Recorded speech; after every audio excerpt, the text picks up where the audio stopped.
स्वागत है आपका बी न्यूज़ नेशन में। मैं हूं आबिद हुसैन शेख। बीसीएम अधिकारी पर लगा आरोप गलत है। सरकारी नौकर संघ। पिछले दिनों बीसीएम हॉस्टल में डी ग्रुप असिस्टेंट कुक की मौत पर डेली वेजेस यूनियन की तरफ से आरोप लगाया गया कि संबंधित अधिकारी की वजह से मौत होने का आरोप यूनियन की तरफ से लगाया गया था। इसी मुद्दे के चलते आज बीजापुर में कर्नाटका राज्य नौकर संघ के पदाधिकारी और सदस्यों ने जिलाधिकारी दफ्तर पहुंचकर एडीसी अहोदराम को मनवी देते हुए कहा कि पिछले 8 महीनों से कोरोना के चलते सभी बीसीएम हॉस्टल बंद हैं। डी ग्रुप महिला की मौत का जिम्मेदार संबंधित अधिकारी पर लगाया जा रहा है। ये बिल्कुल गलत और बेबुनियाद आरोप है। जो भी लोग इस तरह का आरोप लगाकर अधिकारी को बदनाम करने की कोशिश कर रहे हैं, उन पर कड़ी कार्रवाई करने की मांग की है कर्नाटक राज्य सरकार नौकर संघ के पदाधिकारी और कार्यकर्ताओं ने। ಹಾಸ್ಟೆಲ್ ಅಡಿಗೆಯವರು ಅಂತ ಹೇಳಿ ಸುಳ್ಳು ಹೇಳಿದ್ದಾರೆ ಸರ್. ನಾವು ಯಾವಾಗಲೂ ಅವ್ರನ್ನ ಅಡಿಗೆಯವರು ಅಂತೇಳಿ ನಾವು ಆಯ್ಕೆ ಮಾಡಿಲ್ಲ ಅಥವಾ ನೇಮಕಾತಿನೂ ಮಾಡಿಲ್ಲ. ಯಾರೋ ಒಬ್ಬರು ಯಾವುದೇ ಒಂದು ಘಟನೆಗಾಗಿ ತಮ್ಮ ಊರಲ್ಲಿದ್ದಾಗ ತಿಳ್ಕೊಂಡಿರ್ಬೋದು. ಆದರೆ ಅದನ್ನು ನಮ್ಮ ಮೇಲೆ ಅಪವಾದ ಹೊರಿಸ್ತಾ ಭಾಳ ಸುಳ್ಳು ಸರ್.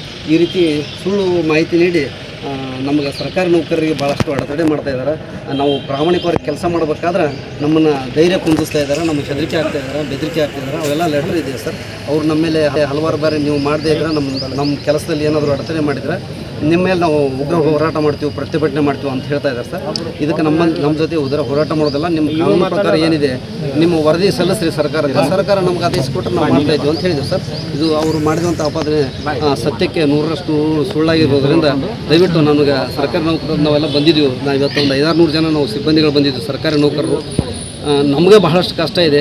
ಅಂಥದ್ರಲ್ಲಿ ಅವರು ನಮ್ಮ ಮೇಲೆ ಒತ್ತಡ ಮಾಡ್ತಾಯಿದ್ದಾರೆ, ಮತ್ತೆ ಹೇಳಿ ನಮ್ಮನ್ನು ಹೆದರಿಸ್ತಾ ಇದ್ದಾರೆ. ನಾವು ಧೈರ್ಯವಾಗಿ ನಿಂತು ನಾವು ಕಾನೂನು ಹೇಳಿದ್ರೆ ನೀವು ಕಾನೂನು ಹೇಳ್ಬೇಡ್ರಿ, ನಮ್ಗೆ ಕೆಲಸ ಕೊಡ್ರಿ, ನಮ್ಗೆ ಸಂಬಳ ಕೊಡ್ರಿ, ಇಲ್ಲಿಗೆ ನಾವು ಸಾಯ್ತು ಅಂತ ಹೆದರಿಸ್ತಾ ಇದ್ದಾರೆ ಸರ್. ದಯವಿಟ್ಟು ಅದಕ್ಕೆ ನಮ್ಗೆ ರಕ್ಷಣೆ ಬೇಕಾಗುತ್ತೆ. ಆಮೇಲೆ ನಾವು ಸರ್ಕಾರಿ ಕೆಲಸವನ್ನು ನಿಷ್ಠಾಪೂರ್ವಕ ಕೆಲಸ ಮಾಡಬೇಕಾಗುತ್ತೆ. ನಮ್ಮ ಕರ್ತವ್ಯ ನಾವು ಮಾಡ್ತಾ ಇದ್ದೀವಿ. ಅದಕ್ಕೆ ನಮ್ಗೆ ಹೆದರಿಸ್ತಾ ಇದ್ದಾರೆ. ನಮಗೆ ರಕ್ಷಣೆ ಬೇಕು ನಾನು ಕೇಳ್ತಾ ಇದ್ದೇನೆ ಸರ್. ನನ್ನ ಹೆಸರು ಬಸವರಾಜ್ ಅಂಗಡಿ ಅಂತೇಳಿ ತಾಲೂಕಾ ಹಿಂದುಳಿದ ವರ್ಗಗಳ ಕಲ್ಯಾಣಾಧಿಕಾರಿಗಳು ಬಿಜಾಪುರ ಸರ್. ಅದೇ ರೀತಿ ನನ್ನ ಹಲವಾರು ಸಿಬ್ಬಂದಿಗಳು ಬಂದರೆ ಡಿ ವರ್ಗದ ನೌಕರರು ಅವರಿಂದ ಬಹಳಷ್ಟು ಅವರು ಸಹಿತ ತೊಂದರೆ ಅನುಭವಿಸಿದ್ದಾರೆ. ಅವ್ರನ್ನೂ ಸಹಿತ ತಾವು ಕೇಳ್ಬೋದು ಅಂತ ತಮ್ಮಲ್ಲಿ ವಿನಂತಿಸ್ಕೊಳ್ತೀನಿ. ನನ್ನ ಹೆಸರು ಹಿರಣ್ಣ ಕಮತಿ ಅಂತ, ಗ್ರೂಪ್ ಡಿ ನೌಕರ. ನಾನು ಎಲ್ಲ ಜಿಲ್ಲಾ ಗ್ರೂಪ್ ಡಿ ನೌಕರ ವತಿಯಿಂದ ಮಾತಾಡ್ತಾ ಇದ್ದೀನಿ. ಇವಾಗ ಏನಾಗಿದೆ ಸಮಸ್ಯೆ ಅಂದರೆ ಹೊರಗುತ್ತಿಗೆದವರು ನಮ್ಮ ಒಂದು ಸಂಘಟನೆಯ ಮೂಲಕ ಒತ್ತಡ ತಂತ್ರವನ್ನು ಹೇರಿ ನಮ್ಮ ಕಲ್ಯಾಣಾಧಿಕಾರಿಗಳಿಗೆ ಕೆಲವೊಂದಿಷ್ಟು ಸಮಸ್ಯೆಗಳನ್ನು ಮಾಡ್ತಾಯಿದ್ದಾರೆ. ಈಗ ಪ್ರಸ್ತುತವಾಗಿ ಒಂದು ಸಮಸ್ಯೆ ಆಗಿತ್ತು. ಯಾರೋ ಒಬ್ಬರು ಅಡುಗೆ ಸಹಾಯಕಿಯರು ಆ್ಯಕ್ಚುಲಿ ಅವರು ಏಜ್ಡ್ ಆಗಿದ್ದಾರೆ. ಯಾವುದೋ ಒಂದು ಅನಾರೋಗ್ಯ ಕಾರಣದಿಂದ ತೀರ್ಕೊಂಡಿದ್ದಾರೆ ಅಂತ ನಮಗೆ ಗೊತ್ತಾಗಿದೆ ಸರ್. ಅದನ್ನು ಒತ್ತಡ ತಂತ್ರದ ಮೂಲಕ ನಮ್ಮ ಇಲಾಖೆ ಅಧಿಕಾರಿಗಳ ಮೇಲೆ, ಅಂದರೆ ಈಗ ಬಂದವರು ಕಲ್ಯಾಣಾಧಿಕಾರಿಗಳು, ಇವರು ಅದೇ ಪೋಸ್ಟ್ಗೆ ಅಪಾಯಿಂಟ್ಮೆಂಟ್ ಆಗಿ ಬಂದವರು. ಮೊದಲೆಲ್ಲ ಸ್ವಂತ ವೇತನ ಮೇಲೆ ಇರ್ತಿತ್ತು ರೀ. ಅದ್ರ ಮ್ಯಾಗ ಅವಾಗ ಬಂದಾರ ಇವರು ಹೆಂಗೆ ಅದಾರ ಅಂದ್ರೆ ಕಾನೂನು ಪ್ರಕಾರ ನಮ್ಮನ್ನು ಹಿಡ್ಕೊಂಡ ಹೊರಗುತ್ತಿಗೆ ಅಲ್ಲ, ನಮ್ಮ ಸರ್ಕಾರಿ ನೌಕರನ್ನು ಹಿಡ್ಕೊಂಡು ಅವ್ರು ಎಷ್ಟೇ ಆತ್ಮೀಯತೆ ಇದ್ರೂ ಕಾನೂನು ಲೆಕ್ಕದಾಗ ಬರ್ತದಕ್ಕೆ ಸರ್ ಇಂಥದ್ದೊಂದು ಕೆಲಸ ಮಾಡಿರಿ ಅಂದರೆ ಡೈರೆಕ್ಟಾಗಿ ಮಾಡಿಕೊಡೋಲ್ಲ, ಕಾನೂನು ಪ್ರಕಾರ ಮಾಡಿಕೊಡ್ತಾರೆ. ಆತ್ಮೀಯತೆ ಬೇರೆ, ಕಾನೂನು ಬೇರೆ. ಅದರಿಂದ ಈಗ ಅವರಿಗೆ ಎಲ್ಲ ಹಾಸ್ಟೆಲ್ಗಳು ಸೂಟಿಗೆ ನಿಮ್ಗೆ ಗೊತ್ತೈತೆ. ಹಾಗಾಗಿ ನಾವು ಆಲ್ರೆಡಿ ಗ್ರೂಪ್ ಡಿ ಸಿಬ್ಬಂದಿಗಳು ಎಷ್ಟು ಇರಬೇಕಲ್ಲ, ಈಗ ಹಾಸ್ಟೆಲ್ ನಡಿಬೇಕಂದ್ರೆ ಎಷ್ಟು ಇರಬೇಕಲ್ಲ ಅಷ್ಟು ಜನ ಇದ್ದೀವಿ. ಅದಕ್ಕೆ ನಮ್ಮನ್ನು ಬಳಕೆ ಮಾಡಿಕೊಂಡು ಮಾಡಬೇಕು. ಯಾಕಂದ್ರೆ ನಮ್ಗೆ ಸ್ಯಾಲ್ರಿ ಕೊಡ್ತಿರ್ತಾರೆ. ಅವರು ಹೊರಗುತ್ತಿಗೆದವ್ರು ಇರ್ತಾರೆ, ಅವ್ರಿಗೆ ಸ್ಯಾಲ್ರಿ ಅಲರ್ಟ್ ಮಾಡೋಕ್ಕೆ ಬರೋಂಗಿಲ್ಲ ಸರ್. ಹಾಗಾಗಿ ಈಗ ಅವ್ರನ್ನ ತೊಗೊಂಡೇ ಇಲ್ಲ. ಅದಕ್ಕೆ ಈ ಸದ್ದ ಇದ್ದವ್ರು ಅವ್ರ ಜಾಬ್ನಾಗೂ ಇಲ್ಲ. ಅದಕ್ಕೆ ಏನೂ ಸಂಬಂಧ ಇಲ್ಲ. ಯಾಕೆಂದರೆ ಸರ್ ಬಂದಾಗಿಂದ ಅವ್ರಿಗೆ ಕಾಂಟ್ಯಾಕ್ಟ್ ಇಲ್ಲ ಸರ್. ಅವರಿಗೆ ಮತ್ತು ಇವರು ಹೊರಗುತ್ತಿಗೆದವ್ರಿಗೆ ಅಂದರೆ ಆ್ಯಕ್ಚುಲಿ ಈಗ ಇವರಿಗೆ ಕಾಂಟ್ಯಾಕ್ಟ್ ಇಲ್ಲ. ಬಟ್ ಅದನ್ನು ಇವ್ರ ಮೇಲೆ ಹೊರಿಸಿ ಸುಳ್ಳು ಆಪಾದನೆ ಮಾಡಿದರೆ ಅದು ಸತ್ಯಕ್ಕೆ ದೂರವಾಗೈತಿ. ಅದಕ್ಕೆ ದಯಮಾಡಿ ನಮ್ಮ ಗ್ರೂಪ್ ಡಿ ಸಂಘದವರು ಮತ್ತು ಸರ್ಕಾರಿ ನೌಕರ ಅಧ್ಯಕ್ಷರು, ಅವರ ಪದಾಧಿಕಾರಿಗಳು, ನಮ್ಮ ವಾರ್ಡನ್ ಸಂಘದ ಅಧ್ಯಕ್ಷರು ಎಲ್ಲರೂ ಬಂದಾರ್ರಿ. ಅದಕ್ಕೆ ನಾವು ನಮ್ಮ ಸರ್ಗೆ ಹಿಂಗೆ ಅನ್ಯಾಯ ಆಗೈತೆ ಅಂಥೇಳಿ ನಿಮ್ಮ ಮುಂದೆ ಹೇಳಕತ್ತೀವಿ. ಅದಕ್ಕೆ ಇದು ಸತ್ಯಕ್ಕೆ ದೂರವಾಗೈತಿ.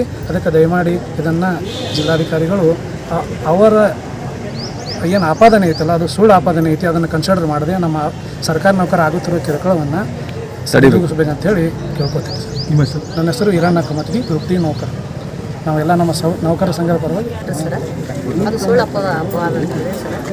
ಆಮೇಲೆ ಅವರು ಮಾಡ್ತಾರೆ ಹೊರಗುತ್ತಿಗಿದಾರೆ ರೀ. ಆದ್ರೆ ಅವರು ಹೋರಾಟಕ್ಕೆ ಓಕೆರಿ ಸರ್. ಅವ್ರ ಸಿಬ್ಬಂದಿ ಟೈಮ್ ಟು ಬರಲ್ಲ ರೀ ಸರ್ ಹಾಸ್ಟೆಲ್ಗೆ. ಆಮೇಲೆ ಇದು ಮಂದಿಗೆಲ್ಲ ಸ್ವಲ್ಪ ಇದು ಮಾಡ್ತಾರೆ ಸರ್ ಅಸ್ತವ್ಯಸ್ತ. ಅದಕ್ಕೆ ಇದೆಲ್ಲ ಭಾಳ ಅನ್ಯಾಯ ರೀ ಸರ್. ನಮ್ಮ ಸಾಹೇಬರು ಅಂತ ರೀ ನಮ್ಮಲ್ಲಿ ಎಲ್ಲ ಅಂತೂ ಸ್ಟಾಪ್ ನೌಕರಿ ಮಾಡ್ತದ್ರಿ ಸರ್. ಅದಕ್ಕೆ ಇದೆಲ್ಲ ಸುಳ್ಳು ಅಪ್ಪಾದ್ರಿ ಸರ್. ಅವ್ರಿಗೆ ಅವ್ರಂತರೂ 8 ತಿಂಗಳಾಯ್ತು ರೀ ಸರ್. ಅವ್ರಿಗೆ ನಮಗೇನು ಇದೂ ಇಲ್ಲ ರೀ. ಆಮೇಲೆ ಇದೆಲ್ಲ ಸಾಹೇಬ್ರು ಬಂದು ಈಗ 3 ತಿಂಗಳಾಯ್ತು ರೀ. ಅವ್ರಿಗೆ ಯಾವ್ದೂ ಗೊತ್ತೂ ಇಲ್ಲ ಸರ್. ಅದಕ್ಕೆ ನಮ್ಮ ಇದಕ್ಕೆ ಸ್ವಲ್ಪ ಅವರು ಸಿಬ್ಬಂದಿ ಅವರು ಹೋರಾಡ್ತಾರೆ ಓಕೆ ಸರ್. ಅವ್ರ ಸಿಬ್ಬಂದಿ ಹೆಂಗೆ ಅದಾರ ಅವ್ರಿಗೆ ಗೊತ್ತಿಲ್ಲ. ಟೈಮ್ ಟು ಬರಲ್ಲ ರೀ ಸರ್. ಕೆಲಸ ನೀವು ಮಾಡಲ್ಲ ಸರ್. ಇಷ್ಟೇ ಸಂಜೆ 5ಕ್ಕೆ ಬರೋದು, ಸಂಜೆ 10ಕ್ಕೆ ಬರೋದು. ಹಾಂ ರೀ. ನಮ್ಮ ಮೇಲೆ ಡಬಲ್ ಕಿ ತೋರಿಸ್ತಾರೆ. ಸ್ವಚ್ಛ ಮಾಡೋದಂದ್ರೆ ನಮ್ಮ ಗೌರ್ಮೆಂಟ್ದವ್ರಿಗೆ ನಿಮ್ಮ ಮೇಲೆ ಬರ್ತದೆ, ನಮಗೇನು ಬರಲ್ಲ. ನಮ್ಮ ಪಗಾರ ಕಡಿಮೆ ಮಾಡೋದು ನಿಮಗೆ ಬರ್ತದೆ. ನಮ್ಮ ಪಗಾರ ಕಡಿಮೆ ಅದಕ್ಕೆ ನೀವು ಮಾಡಿರಿ. ನಾವ್ಯಾಕೆ ಮಾಡೋದು? ನಿಮ್ಮ ಪಗಾರ ಹೆಚ್ಚಿದಾವೆ. ನೀವು 30,000 ತೊಗೊತೀರಿ, 20,000 ತೊಗೊತೀರಿ.